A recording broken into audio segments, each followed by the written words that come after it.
What the f?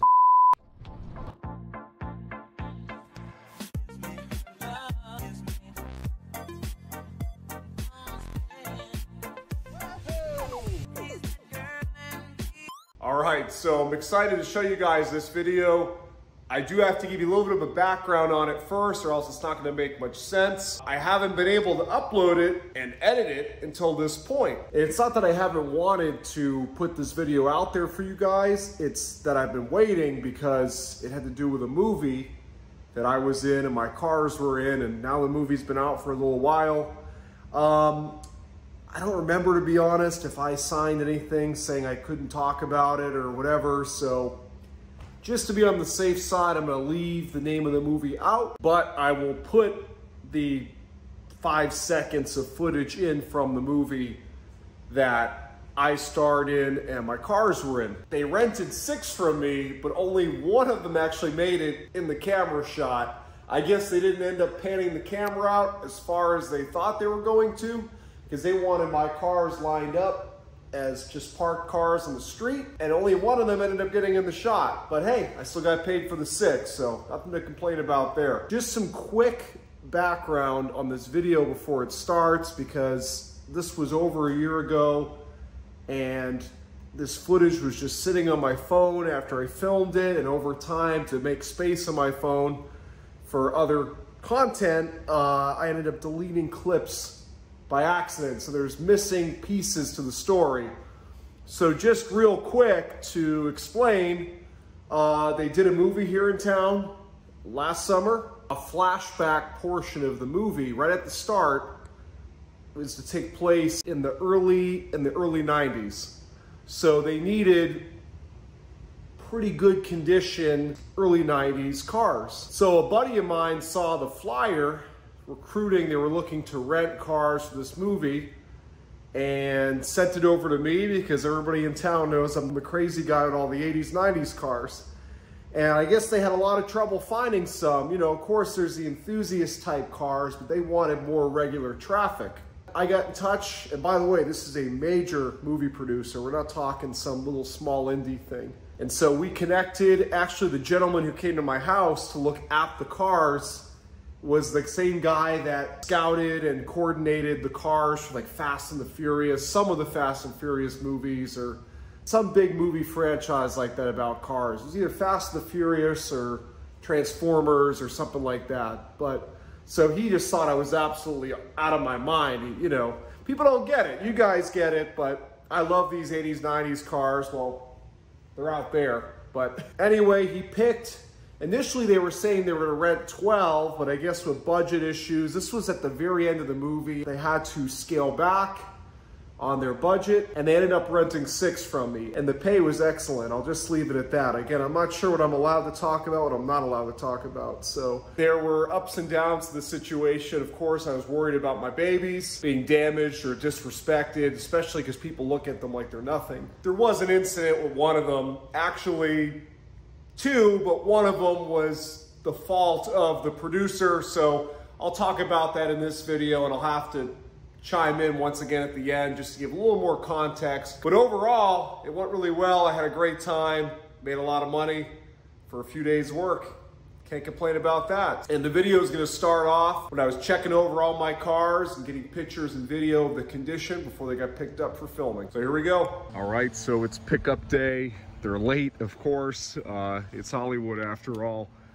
And but I've got the cars as ready as they're gonna get. I mean, they're definitely not perfect. They're not detailed to perfection, but they're picture cars. Anybody will tell you that movie cars are never what they look like on screen. And they told me they wanted them to look a little bit aged anyway. You know, they want them to look like older traffic parked in the street, not all in collector car condition. But I've got them all cleaned up. I took all my pictures, and this will kind of help me to document condition. Like I said, I'm kind of doing this too to document condition in a different way than pictures. All clean. Yeah, this one's paint is failing, unfortunately, but even when I bought it, that was starting to happen. So that's the thing, some of these cars I'm not terribly, a couple scratches there, not terribly worried about. Obviously I don't want them to get damaged, but if they get a couple of scratches or whatever, it's not the end of the world.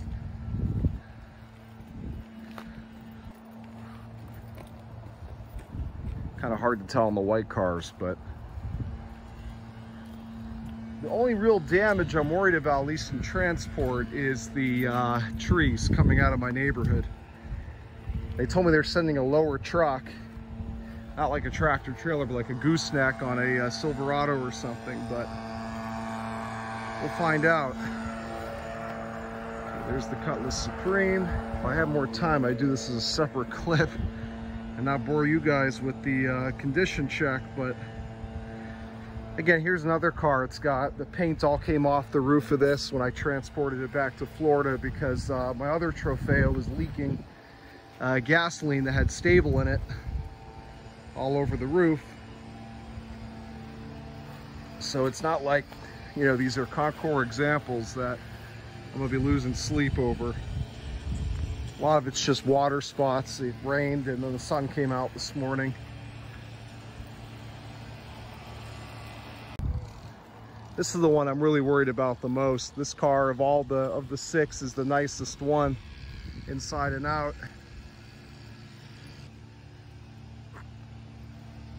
So anyway, there's our little condition check-in. I think I hit all six, yep. And again, they should be here any minute.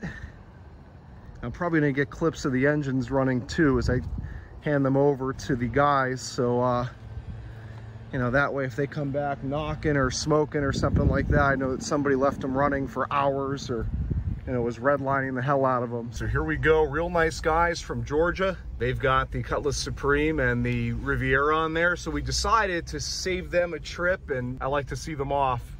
I'm driving the Roadmaster to the set. My girlfriend's behind me somewhere. She's driving the blue-green Seville. And we will see you over at the storage lot, I guess. There they go, the last load. My girlfriend and I, as you saw, drove two, and they took two, and then they just took the last two. I figured I'd help the guys out, save them a trip. I figure in return, they're very nice guys, but so I know they'll take good care of the cars. So that's that. You can see my property looks barren compared to usual. So they are going to be, those cars just going to be parked today. They're going to be used tomorrow and Thursday. And Thursday we were invited to be on set. So hopefully we are.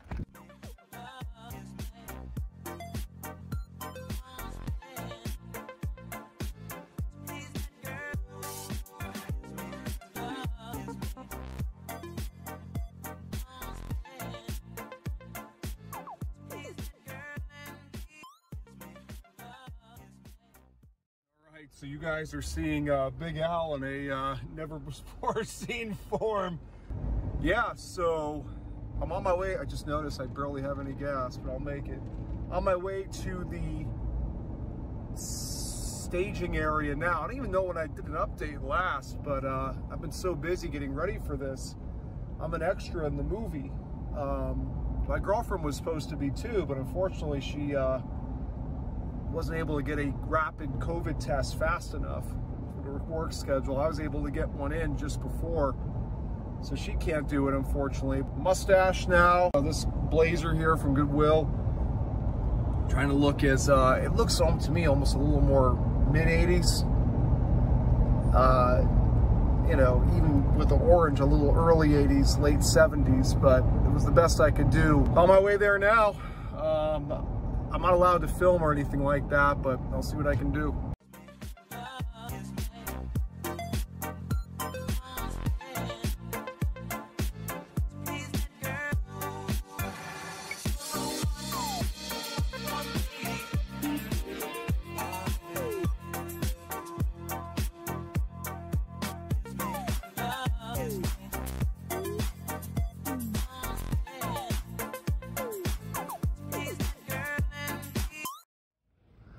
Leaving the set.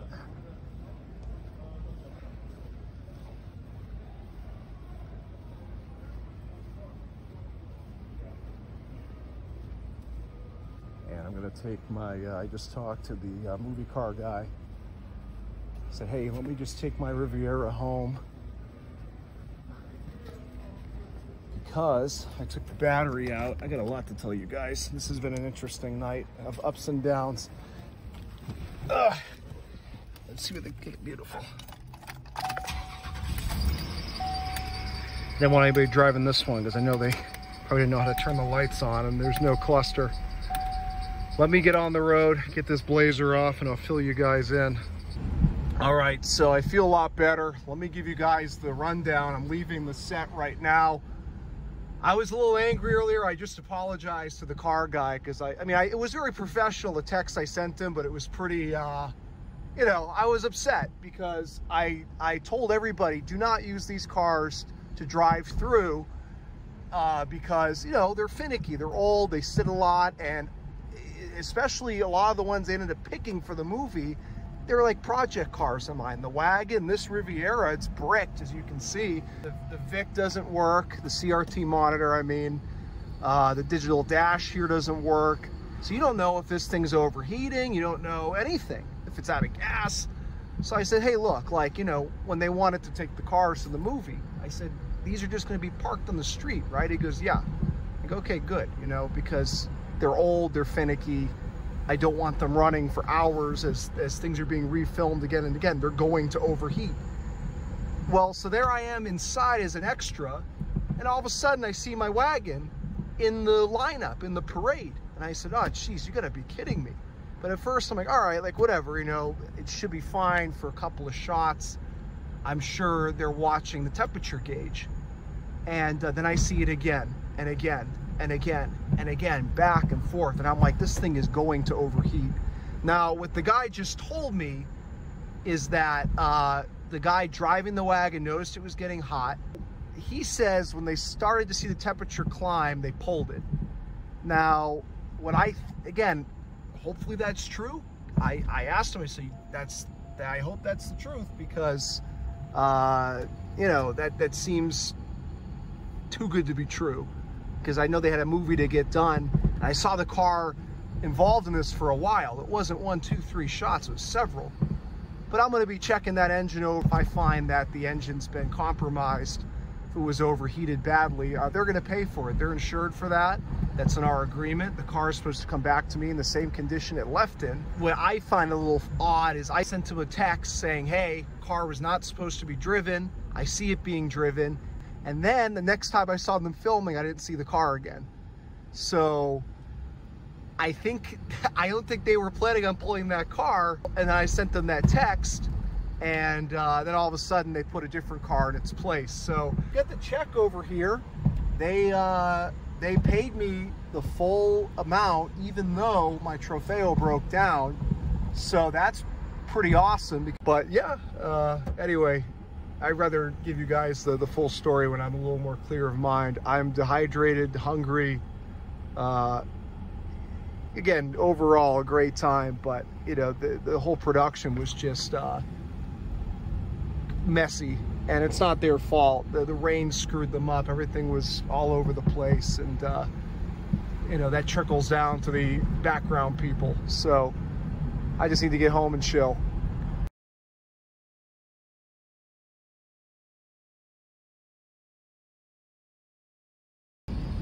Well, the set is being, the staging area, I should say, is being dismantled. That's the transporter up there. It is, I don't know, God, it's only like 5 hours after I was here last night. And until I help him like I did last time, cut it down to 2 trips for him. So, especially because he towed the Trofeo back for me yesterday. They didn't have to do that. They left it on the side of the road and told me, hey, it's your problem, the car broke. So that was very nice. So trying to return the favor. So I was talking to him though, kind of getting the dirt on what happened yesterday with my cars. So he got to the set and they had all my cars idling. Not him, but the other guys that work for the company. And he said, what the heck are you guys doing? These are 30-year-old cars in 90-degree heat. They're gonna overheat. And he told me that even then the wagon was starting to overheat. Now I don't know how hot it actually got. Windows were left down all night. Everything is soaking wet. can see water pooled up here, and the sun's been hitting it, so God knows how much more wet it was before. But water, especially you look over here on that side, I'm guessing the rain was blowing that direction. Seats are soaked, floor mats are soaked, all over the door panels, in the window switches, and the doors.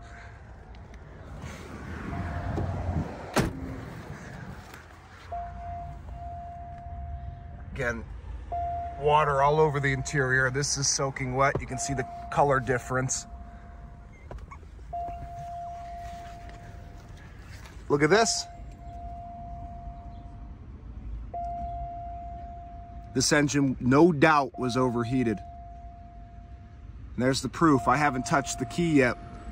And in these old cars, the gauges sit where they were last at when the vehicle was shut down.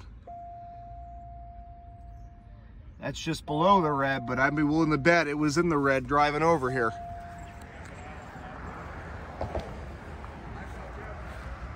I popped the hood open. You can see that coolant. See how soaking wet this tank is? This is the overflow tank, mind you. This isn't pressurized. That means that the engine was so hot that coolant was bubbling into the overflow tank and out of this cap.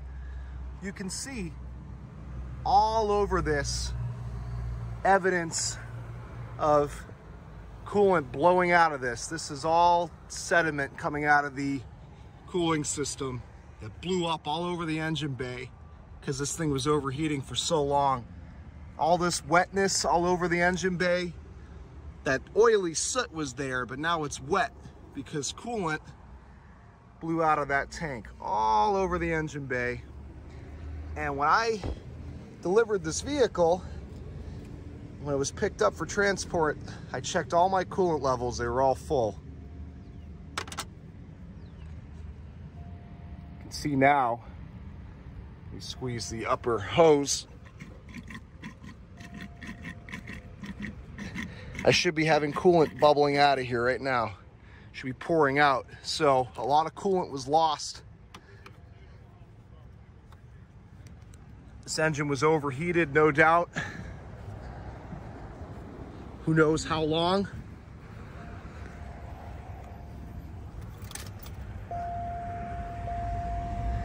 When I came over here, well, first of all, let me show you. You can tell coolant was pissing out of this thing. It was running so hot. See all this coolant here? Yeah. See all the splash? Okay. And that doesn't happen when a vehicle's running at 240. That's when it's boiling. Coolant doesn't boil until about 260 degrees. You know what I mean? Yeah. All over this here. And this was full because I changed the coolant in this car when I did the thermostat. So it went somewhere, you know what I mean? It's either in my oil or it's or it came blowing out that thing. Let's check the oil on the car.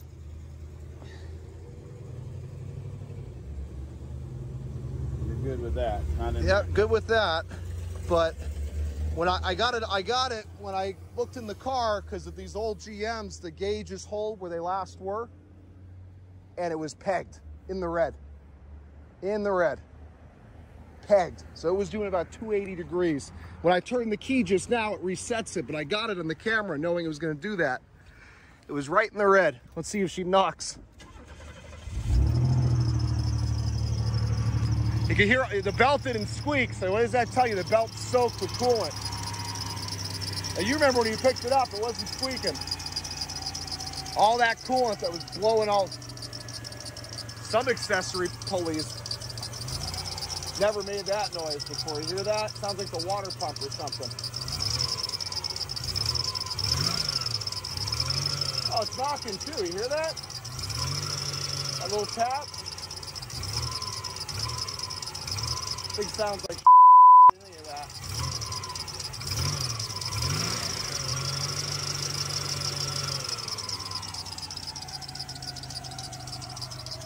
They're getting a nice big insurance claim on this one. Clearly it was overheated bad, you know?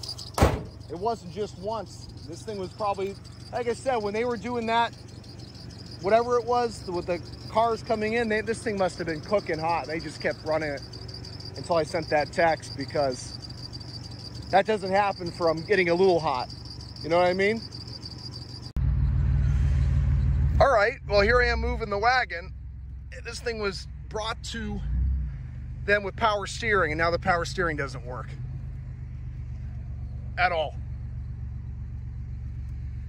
No power steering. It smells disgusting in here with all the water.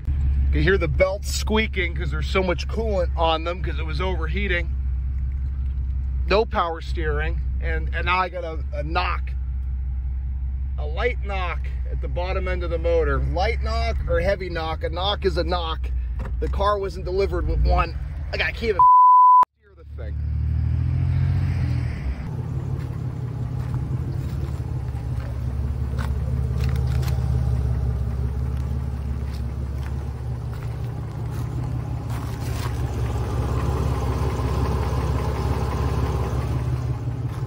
All right, here we are at the ending. And so what happened with the wagon? You can't really see it. It's out here in the dark, but everything ended very well. The producers were extremely professional, very apologetic, immediately cut me a check for the full replacement value of the engine, for a brand new crate engine and labor. Basically, the explanation that I received is that the director really wanted my wagon in that kind of hero car shot behind the hero car. And in Hollywood, they don't take no for an answer. So even though they knew that I specifically said, please don't drive the cars, you know, besides just moving them around because, you know, they're old, they're finicky, they've been sitting around. But again, they were wonderful to deal with, immediately made things right. Unfortunately, after all that filming of the wagon and that hero car shot, they ended up using a clip from after I had them pull the wagon out of that scene. So it was really all for nothing. They made things right. That's all that matters. This is the nature of renting cars out for movie productions. That's what I've learned. There was a company there that rented out like 80% of the cars from the movie. And they said, oh yeah, this happens at every single movie. It doesn't matter who the producer is, how careful they are. It's inevitable. There's just so much chaos on the movie set. The directors are very Hollywood people in the sense that their focus is the movie. They don't care if they blow up a couple cars along the way. They'll cut everybody a check and make it right. So I have no complaints. It was a great experience. I would definitely do it again. Anyways, I hope you guys enjoyed the video. Sorry, it's kind of wordy. Thanks for sticking through it if you made it this far. I hope you enjoyed the content, and I got some more content coming for you guys, so stay tuned.